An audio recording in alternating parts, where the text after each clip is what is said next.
Pentecost chalai ganni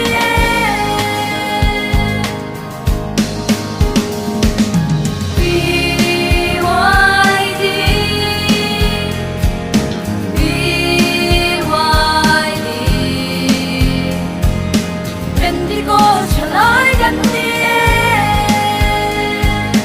Hem na swallow ra lo lian ma se Kay ni zong tan pi wai di ren to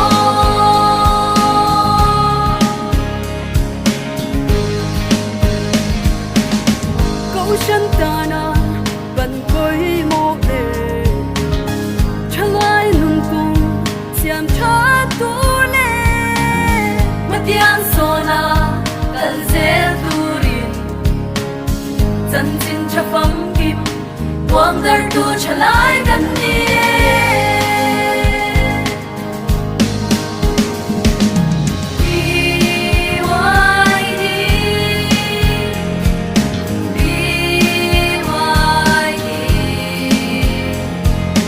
Pentecost chalai gan ni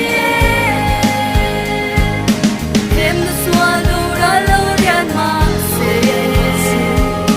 Kay ni zong tan pi wai di ren to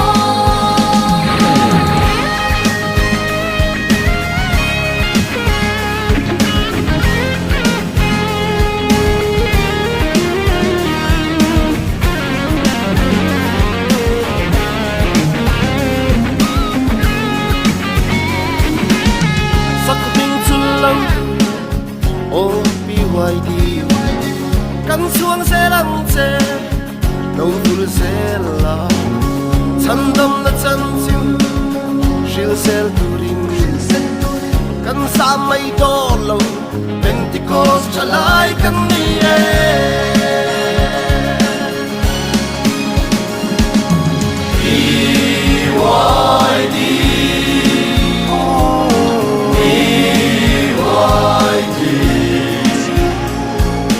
Pentecost chalai gan ni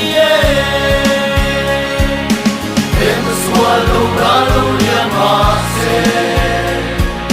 Kay ni zong kan pi wai di ren to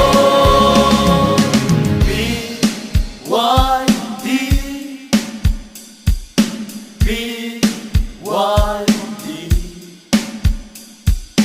Pentecost chalai gan ni Hem na swallow ra lo lian ma se